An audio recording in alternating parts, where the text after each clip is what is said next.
Wednesday, October the 27th, 2021.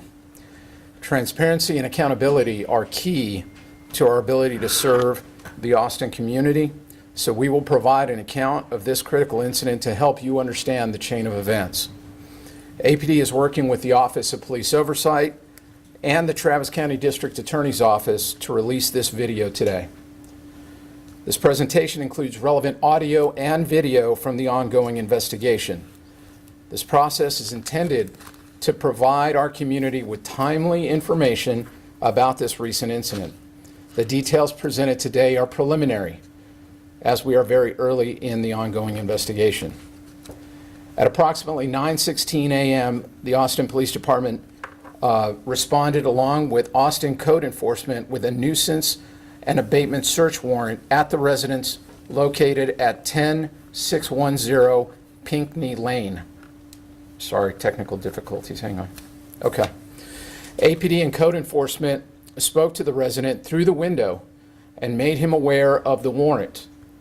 However, the subject would not open the door and talk with them face to face. Therefore, the officers left a copy of the search warrant on the front door. Lawn care contractors who work for the Austin Code Enforcement Department then began to conduct lawn maintenance on the yard of this residence. At approximately 10:21 a.m., an APD officer said over the air that someone inside the residence fired gunshots at them. APD officers immediately relocated Austin Code Enforcement personnel and the lawn care contractors to a safe location. A SWAT call was initiated for an armed barricaded subject who was later identified as 56-year-old Robert Richard. Several attempts were made to contact Mr. Richard, who was inside the residence, but they were unsuccessful. At approximately 10:43 a.m., SWAT officers, mental health officers, and an APD crisis negotiator arrived on scene and made attempts to de-escalate this situation. For the next several hours, APD officers continued attempts to contact Mr. Richard. At 3:19 p.m., Mr. Richard began firing his weapon from inside the home at APD SWAT officers in the backyard of the residence. Due to this immediate threat, officers used an explosive ordnance disposal robot, also known as an EOD robot, to enter the home through the front door. The robot's camera feed showed that a fire had been started in the residence and was quickly spreading. More gunshots were heard, but it was unclear where Mr. Richard was firing from inside the residence. For the next 20 minutes, officers continued to request that Mr. Richard exit the residence, but he did not exit. Officers observed that the fire had spread and the house was now fully engulfed in flames. The Austin Fire Department began to attempt to extinguish the fire. At 3:39 p.m., the residence's garage door opened and Mr. Richard began walking out of the garage with weapons in his hands. SWAT officer Eric Sternad fired gunshots at Mr. Richard. Mr. Richard then fell to the ground. Due to the smoke obscuring visibility, SWAT officer Brandon Stewart impacted him with 2 less than lethal rounds to ensure that Mr. Richard was no longer a threat. The officers then made physical contact with Mr. Richard, disarmed him, and moved him away from the burning residence. Then the officers began providing life-saving measures. AFD continued to fight the blaze to contain the fire and protect nearby structures and houses. Eventually, they were able to extinguish the fire. Austin Travis County EMS took over life-saving measures and transported Mr. Richard to a local hospital. He succumbed to his injuries at the hospital and was pronounced deceased at 4:01 p.m.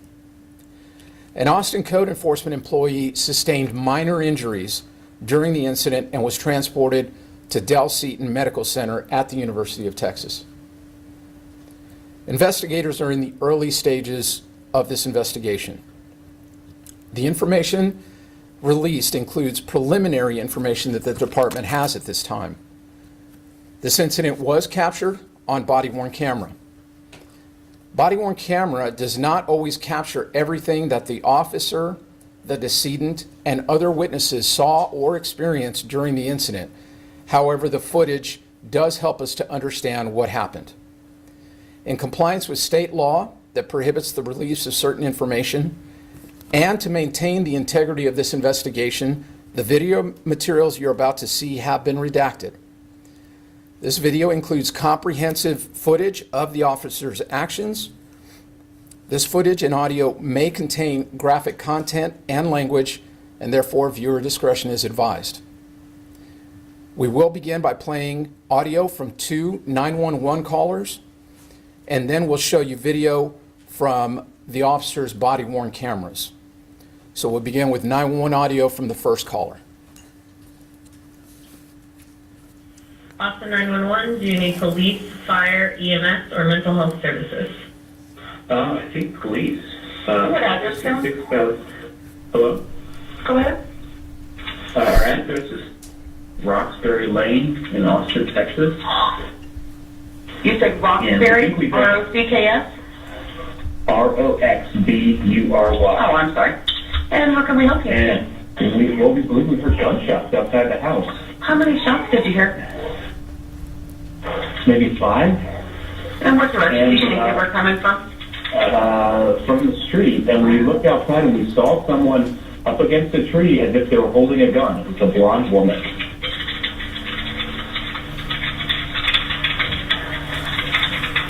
And do you remember what she was wearing? I think maybe blue. I don't know. We only caught a glance because we were kind of huddled in our laundry room here, just hiding. She was wearing a navy blue shirt. A navy blue shirt and it was With short sleeves. short sleeves. And it was tucked in, and she had jeans on. And she had jeans on. We still, I heard some shouting. We haven't She heard. had short blonde hair. And she had short blonde hair. Yeah. Oh, okay. Haven't heard anything since then. Did you want to leave your name? Yeah. No, but I heard someone say get down. I heard. You heard someone say "get down." Yeah. Okay. Yeah, we do have units right in the area dealing with something. Okay, we do have units heading over that way. Okay. Okay. Just stay where you're at. If you're in immediate danger, officers definitely will keep you to, want you to stay inside there. So, but like I said, we do have units heading out that way. Okay. Okay, got it. So we're just huddled in our laundry room. Should we just stay here? Yeah, definitely. Yeah. Okay. You did want to leave your name? Oh, sure. Phone number for you, sir?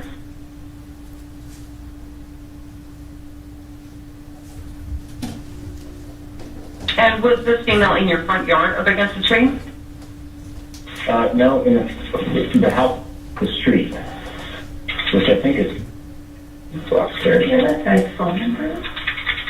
I do. Okay. Now, what I can do is I can have officers give you a call when everything's okay. Definitely look for any blocked numbers or numbers you don't know. If you, then I'll have the officers contact you and let you know everything's okay.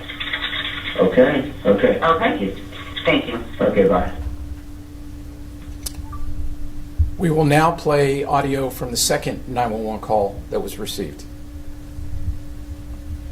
Austin 911, do you need police, fire, EMS, or mental health services?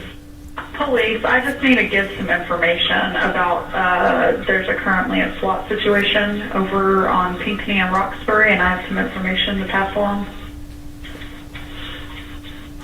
Tell me again, where is that? Pinckney? Pinckney, like the word pink, and then N-E-Y, Lane, and Roxbury, R-O-X-B-U-R-Y. I believe the address is 10610. There's a SWAT situation. Yes, okay. This is the neighborhood where this is happening. And I was advised by a homeowner to call and give you guys some information that we have in our records for this individual. What do you have? I have a phone number, and I'm not sure if it's good.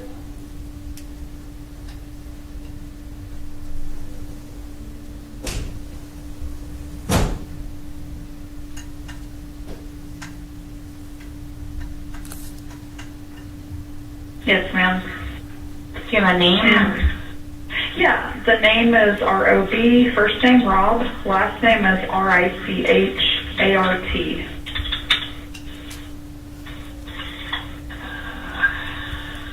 Rob Richard.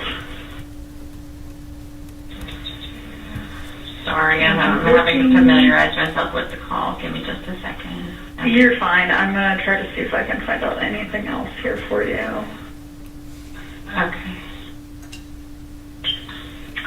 Unfortunately, that's all I show. Okay. But I was advised to call and give you guys as much as I could, and I did find a phone number and a name. Okay. And what's your name? And can I get a phone number for you?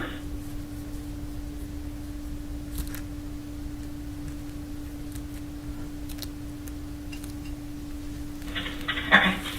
All right. Well, we sure appreciate it. I'll let the officers know, and hopefully it helps. Yeah, hopefully. You're welcome. Bye-bye. Thanks, guys. All right, we will now show Officer Eric Sternad's body-worn camera video.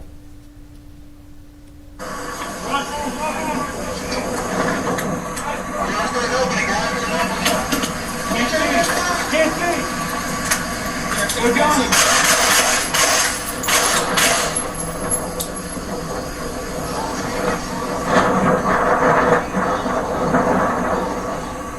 Okay? Good. He had a rifle in his hand. He's got a rifle with him.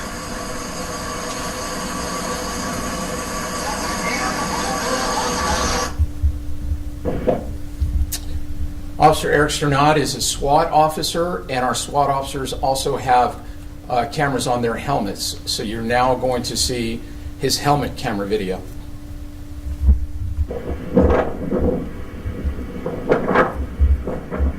Garage door's open. Get your hands up. Can't see. You're gun.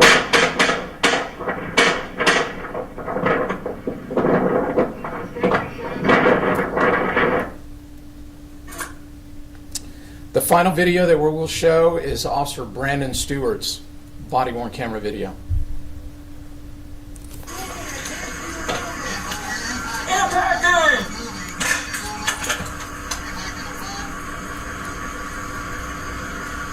Impact time. I got no more movement. All right, the officers involved in this critical incident are identified as Officer Eric Sternad, that's E-R-I-C-S-T-R-N-A-D. He has 8 years and 7 months service with the Austin Police Department. And Officer Brandon Stewart, B-R-A-N-D-O-N-S-T-E-W-A-R-T. Officer Stewart has 8 years and 11 months with APD. Per our normal APD protocol, Officer Sternad has been placed on administrative leave and currently remains in that status. APD will conduct 2 concurrent investigations into this incident.